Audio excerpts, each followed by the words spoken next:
Everyone, welcome to साक्षी's विद्या साधना। इस video lecture में हम पढ़ेंगे class 10 geography chapter 5 minerals and energy resources and ये पार्ट 2 है जिसके अंदर हम ferrous mineral and non ferrous minerals को डिस्कस करने वाले हैं।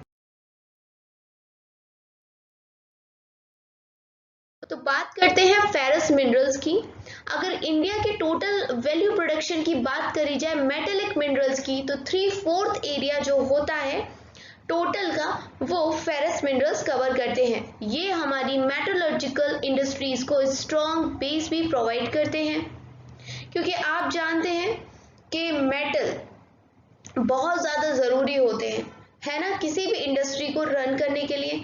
हम यहाँ पर बात कर रहे हैं फेरस मिनरल्स की। इंडिया एक्सपोर्ट भी करता है एक बहुत अच्छी क्वांटिटी ऑफ फेरस मिनरल्स को जब वो अपनी इंटरनल डिमांड्स को पूरा कर लेता है। मतलब पहले इंडिया की जो अपनी खुद की इंडस्ट्रीज है उनकी पूर्ति होने के बाद बाकी जो फेरस मिनरल्स है उनको एक्सपोर्ट करता है दूसरी कंट्रीज के अंदर। सबसे पहले हम देखते हैं आयरन ओर को। अगर आयरन ओर की बात करी जाए तो ये एक बेसिक मिनरल है और कह सकते हैं कि ये एक बैकबोन है इंडस्ट्रियल डेवलपमेंट का इंडिया के अंदर। क्यों? क्योंकि आयरन यानी लोहे से बहुत सारी चीजें बनती हैं, एक छोटी पिन से लेके बड़े हवाई जहाज और बड़ी बड़ी कंपनियों तक और बड़ी बड़ी मशीन तक लोहे का यूज हर जगह होता है।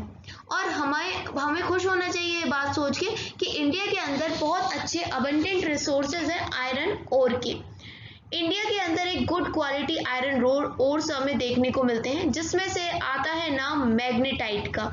मैं आपको यहाँ पर हाईलाइट कर रही हूँ, याद रखना। आयरन ओर में एक होता है मैग्नेटाइट जो सबसे अच्छा फाइनेस्ट ओर होता है, जिसके अंदर हमें 70% आयरन मिल जाता है। ठीक है, एक्सीलेंट मैग्नेटिक क्वालिटीज के साथ साथ जिसको हम इलेक्ट्रिकल इंडस्ट्रीज में यूज करते हैं। दूसरा एक और है बेटा हेमेटाइट ओर। ये भी बहुत इंपॉर्टेंट होता है इंडस्ट्रियल आयरन के लिए, लेकिन मैग्नेटाइट जो ये एम वाला है इसके कंपैरिजन में थोड़ा सा लोअर कंटेंट होता है। यहाँ पर 50 से 60% हमें आयरन कंटेंट मिल जाता है। तो सबसे अच्छा जिसमें 70% मिल रहा है वो है मैग्नेटाइट एम से, और दूसरा है ये है हेमेटाइट। तो पहला मैग्नेटाइट जिसमें 70% मिल रहा है एंड दूसरा है हेमेटाइट जिसमें हमें 50 to 60% आयरन मिल जा रहा है। अगर हम देखें 2016-17 का जो प्रोडक्शन है आयरन ओर का स्टेट वाइज, तो ये था कि सबसे ज़्यादा उड़ीसा आगे था बाय 52%, देन उसके बाद आता है छत्तीसगढ़ 16%, देन कर्नाटका 14%, झारखंड 11% एंड जो बाकी अदर स्टेट्स हैं उनको मिला जुला कर 7%। तो सबसे ज्यादा उड़ीसा का योगदान रहा था।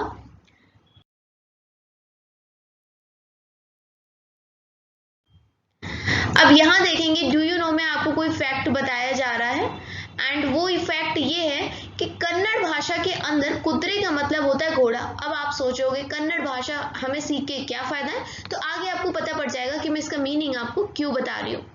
The highest peak in the western Ghat of Karnataka resembles the face of a horse। जो वेस्टर्न घाट है, देखो सपोज ये इंडिया है, इंडिया का पेनिनसुलर पार्ट मतलब नीचे वाला हिस्सा।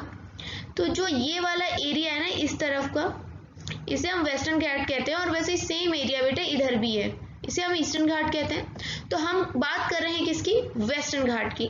तो जब हम वेस्टर्न घाट की बात कर रहे हैं तो यहाँ पर पहाड़ देखने को मिलते हैं, और वेस्टर्न घाट का जो कर्नाटका वाला रीजन है वहां पर इन पहाड़ों में जो सबसे ऊंची चोटी है ना वो घोड़े के फेस की तरह लगती है, इसलिए उसका नाम यहाँ देखो क्या लिखा है, कुदरे मुख, यानी घोड़े के मुख जैसा कुदरे मुख है, क्योंकि कर्नाटका में कन्नड़ बोली जाती है और कन्नड़ में कुदरे मीन्स घोड़ा होता है। अब आपको समझ में आ गया होगा कि हमने ये आपको क्यों बताया था कि कुदरे का मतलब घोड़ा होता है। ये जस्ट एक फैक्ट है। वैसे ही और भी पहाड़ियां हैं जिसका नाम है एक बेलाडेला।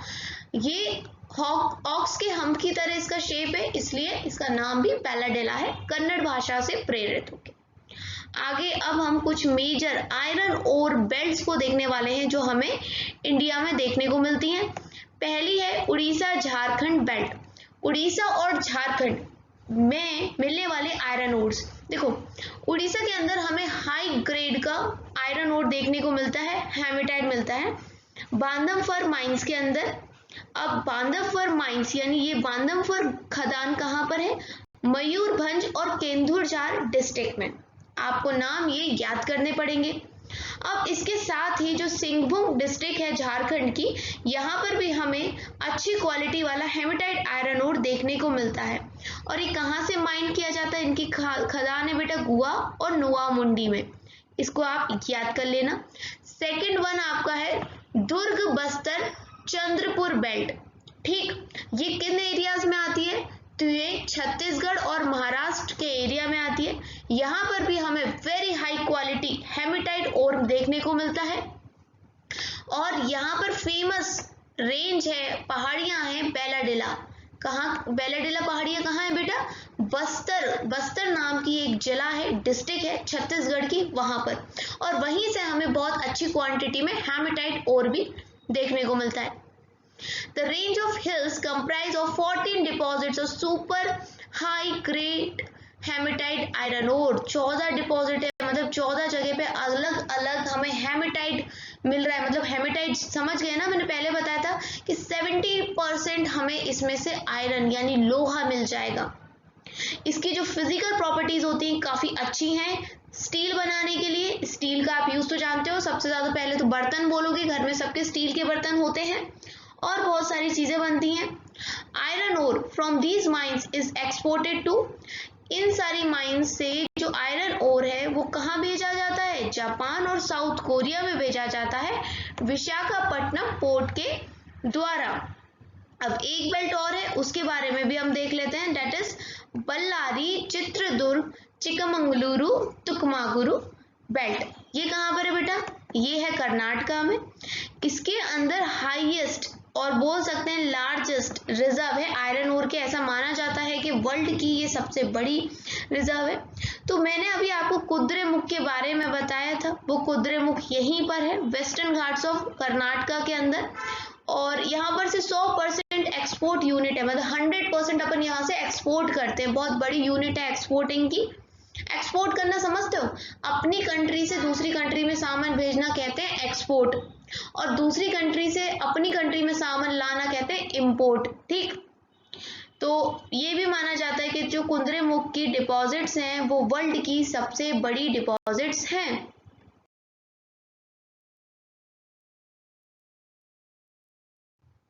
यहाँ देखो, यहाँ से जो हमारा आयरन है उसे स्लरी के फॉर्म में पाइपलाइंस के थ्रू एक जगह से दूसरी जगह भेजा जाता है। ठीक है, कौन से पोर्ट से भेजा जाता है? तो मंगलुरु से। अब एक और बेल्ट आ गई अपने सामने, महाराष्ट्र गोवा बेल्ट। ठीक है, अब महाराष्ट्र है और गोवा है, तो यहाँ पर देखो कौन कौन सी जगह होंगी। स्टेट रतनगिरी डिस्ट्रिक्ट जो महाराष्ट्र की है, वहां पर भी कुछ खदानें हैं। The ores are not very high quality yet they are efficiently exploited. Iron ore is exported through Marmagao port. तो यहाँ पर मिलने वाली जो आयरन ओर है वो बहुत ज़्यादा अच्छे ग्रेड की तो नहीं है, हाई क्वालिटी की तो नहीं है, लेकिन फिर भी उसको हम यूज़ करते हैं और मरमगांव पोर्ट के द्वारा उसको एक्सपोर्ट किया जाता है। नाउ सी, आयरन को तो आपने अब पढ़ चुका, अब बारी है मैग्नीज के बारे में पढ़ने की। तो जैसे स्टील बनाने में आयरन का यूज होता है, वैसे ही एक मेटल है मैग्नीज, उसका भी यूज होता है स्टील बनाने में और फेरोमैग्नीज अलॉय बनाने में। अलॉय मतलब जब हम एक से ज्यादा दूसरे मेटल्स का यूज करके और एक नया कोई धातु बनाए तो उसको हम अलॉय कहते हैं। करीबन अगर हमें 1 टन स्टील बनानी होगी ना, तो उसके लिए 10 kg मैग्नीज का यूज करना पड़ता है। और मैग्नीज के क्या यूज हो सकते हैं स्टील बनाने के अलावा? ब्लीचिंग पाउडर बनाने में, इंसेक्टिसाइड्स बनाने में, पेंट बनाने में हम मैग्नीज का यूज करते हैं। इस थोड़ी देर पहले हमने देखा था कि 2016-17 में आयरन का क्या प्रोडक्शन रहा स्टेट वाइज। अभी हम देखेंगे मैग्नीज का। तो मैग्नीज के मामले में सबसे आगे मध्य प्रदेश है, और फिर सेकंड नंबर पे महाराष्ट्र और उड़ीसा रहे थे, थर्ड पे कर्नाटक, देन आंध्र प्रदेश, और फिर बाकी जो अपनी दूसरी स्टेट्स हैं वो। ठीक, तो ये अपना मैग्नीज का रह गया, ज्यादा कुछ था नहीं। इसके बाद हम नॉन फेरस मिनरल्स को देखेंगे। नॉन फेरस मिनरल्स की बात करी जाए तो वैसे मिनरल्स जिनके अंदर आयरन नहीं होता है, ठीक है, लोहा नहीं होता है, तो ये हमारे इंडिया में कम पाए जाते हैं, तो इतना सेटिस्फैक्ट्री नहीं है, मतलब और ज़्यादा होने चाहिए थे, क्योंकि इनका यूज़ काफ़ी जगह होता है। जैसे देखो कौन कौन से हैं, पहले तो आपको ये पता होना चाहिए, copper, bauxite, lead, zinc, gold. आपको पता है कितने महंगे होते हैं। इनका मेटलर्जिकल, इंजीनियरिंग और इलेक्ट्रिकल इंडस्ट्रीज में काफ़ी यूज़ होता है। चलो देखते हैं कि इंडिया में कॉपर और बॉक्साइट का कैसे डिस्ट्रीब्यूशन है।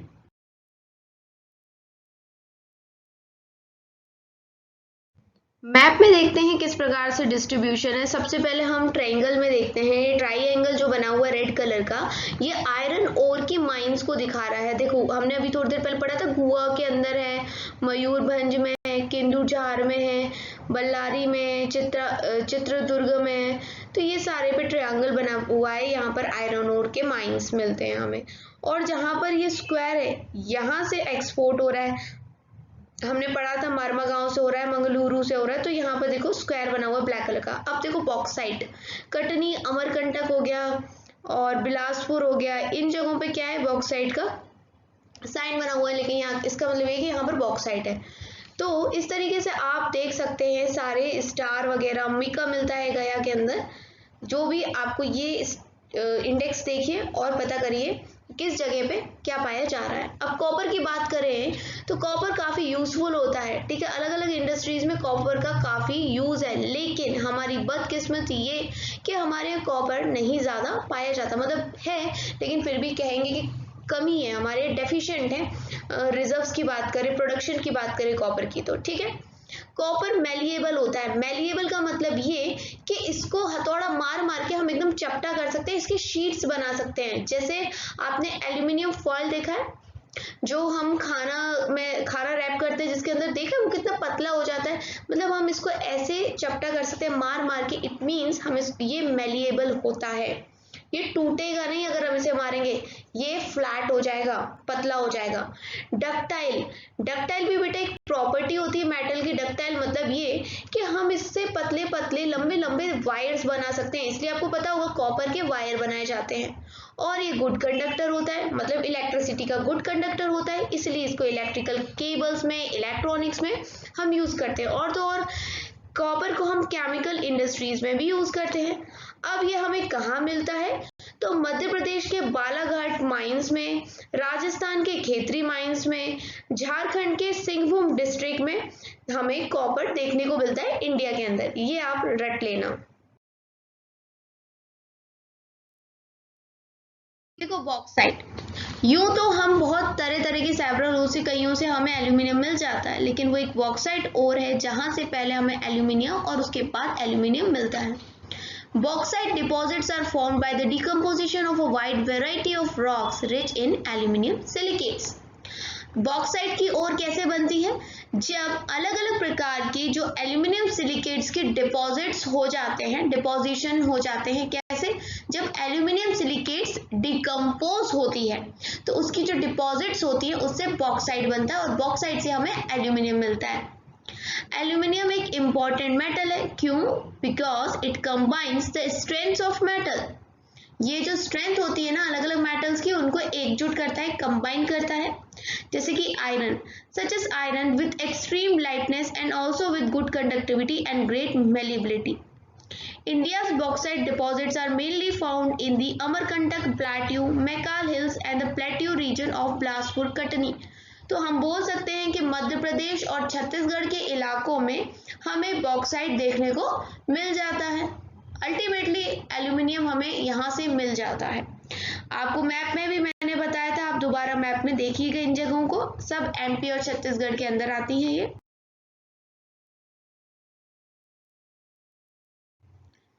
अब डिस्ट्रीब्यूशन देख लो बॉक्साइट का क्या हाल है 2016 और 17 में प्रोडक्शन के हिसाब से, कि सबसे ज़्यादा 49% है ना, उड़ीसा अकेले कर रहा है, 10 उसके बाद गुजरात 24% कर रहा है। उड़ीसा वो the largest bauxite producing state, लेकिन ये डाटा 2016-17 का है, अब ये सब चेंज हो गया होगा। पंचपतमल्ली डिपॉजिट जो है कोरतपुत डिस्ट्रिक्ट में, ये एक इम्पॉर्टेंट डिपॉजिट है स्टेट के अंदर, ठीक है। उड़ीसा की बात की जा रही है, उड़ीसा के अंदर कोरतपुत डिस्ट्रिक्ट के अंदर, जिले के अंदर पंचपतमल्ली डिपॉजिट्स हैं, वहां पर हमें बॉक्साइट एक भारी मात्रा में देखने को मिलता है उड़ीसा के अंदर। अब आपको मैं एक इंटरेस्टिंग फैक्ट बताऊंगी। डिस्कवरी हो गई, खोज हो गई एल्यूमिनियम की, तो एक बार जो राजा थे नेपोलियन थर्ड, उन्होंने क्या करा कि अपने कपड़ों के जो बटन थे और हुक थे उनको भी एल्यूमिनियम का बनाया, और जो खाना बांटते हैं वो भी एल्यूमिनियम के बर्तनों में, जो उनके खास गेस्ट आए थे उन्हें एल्यूमिनियम के बर्तन में ही परोसा और एल्यूमिनियम के बर्तनों से ही सर्व किया खाना। और जो थोड़े कम लेस ऑनरेबल जो गेस्ट थे उनको खाना चांदी और सोने के बर्तनों में दिया, यानी कि वो एल्यूमिनियम को चांदी और सोने के बर्तन से भी ऊपर का दर्जा दे रहे हैं। लेकिन उसके 30 साल बाद हमें देखने को मिलता है कि जो एल्यूमिनियम के कटोरे थे ना, वो पेरिस के भिखारियों के पास भी मौजूद थे। तो ये एक फैक्ट है, आप याद रख सकते हैं। इसके बाद अब बात आती है नॉन मेटेलिक मिनरल्स की, क्योंकि इतनी देर से हम मेटेलिक मिनरल्स को पढ़ते थे और मेटेलिक मिनरल्स के अंदर ferrous and non ferrous minerals को हम कवर कर चुके हैं। नेक्स्ट वीडियो में मैं आपको बताऊंगी नॉन मेटेलिक मिनरल्स के बारे में। तब तक के लिए देखते रहे साक्षीज विद्या साधना को।